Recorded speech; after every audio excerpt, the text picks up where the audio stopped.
फिर इसमें सवाल ये कि जो कहा जा रहा है कि जो पूरे अमेरिकन जो बेसिस हैं, जो अमेरिकी सैनिक यहाँ पर मौजूद है, जो शर्त है उसमें एक ये भी शर्त है कि उनको हटाया जाएगा। तो क्या इसका मतलब ये है कि जीसीसी में जितने भी अमेरिकन बेसिस हैं, जो अमेरिकी सैनिक हैं, क्या उनको भी हटाने की इसमें बात की जा रही है? देखिए, मुझे लगता है कि इन प्रिंसिपल ट्रंप मान लेगा इस बात को कि उनको हटाया जाए इन प्रिंसिपल, क्योंकि उसमें लॉजिस्टिक्स इन्वॉल्व है हटाने में। उसमें कई महीने लगेंगे, क्योंकि इतने 40,000 सैनिकों को उसमें से कई तो भाग गए हैं, जो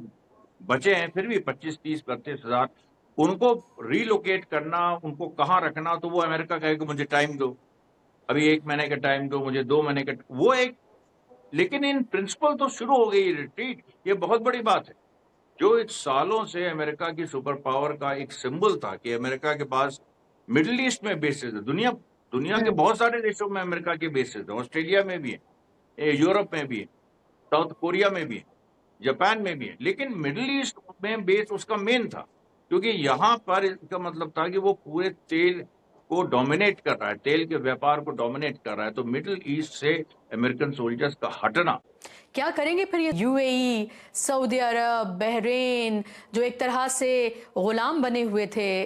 अमेरिका के, इजराइल के भी, और लगातार जिस तरह की रिपोर्ट्स इस पूरे जंग के दौरान आती रहीं, अगर वहां से अमेरिकन बेसिस हट जाते हैं तो इसका मतलब तो ये सीधे तौर पर जो इजराइल एक पावर बनना चाहता था इस जीसीसी में, यहाँ का एक तरह से गुंडा दादा जो बनना चाहता था, अब सीधे तौर पर ये दिख रहा है इन 40 दिन के बाद कि यहाँ पर अगर किसी का राज स्थापित होगा, अगर इसको इस तरह से भी ना देखें तो एक तरह से जो डोमिनेंस है अगर किसी कंट्री का होगा तो वो ईरान का है साफ तौर पर, और उसने अपने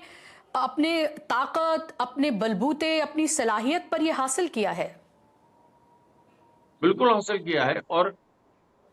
जीसीसी कंट्रीज जो हैं उनको अल्टीमेटली ईरान के सामने उनको झुकना होगा, या झुकना ना भी हम यूज करें, जीसीसी कंट्रीज को ईरान के साथ अपना एडजस्टमेंट नया बनाना पड़ेगा, अदरवाइज और कोई तरीका नहीं है। बुरी तरीके से जीसीसी कंट्रीज जो हैं वो इस समय अस्तित्व के संकट में है। अस्तित्व के संकट में इजराइल भी है, जीसीसी कंट्रीज भी हैं, दोनों। तो ये देखिए एक इसका एक वो हो जाएगा कि जो मिडिल ईस्ट में नया ऑर्डर है, सबसे पहले मतलब या यूं कहिए कि वर्ल्ड ऑर्डर जो नया बनेगा उसमें सबसे पहले उसका असर मिडिल ईस्ट पे पड़ेगा।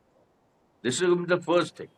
First effect of the war. और मिडिल ईस्ट में आप देखिएगा कैसे इंटरनल रिबेलियंस होते हैं या ईरान के साथ नया कन्फिगरेशन होता है, और फिर जो उनकी संपदा है, जो एनर्जी है वहां पर, जीसीसी में एनर्जी सोर्सेज हैं, सब कुछ है, उसमें अमेरिका की भागीदारी कम होने जा रही है। सबसे बड़ी बात ये। जी, जो कि बहुत इंपॉर्टेंट है।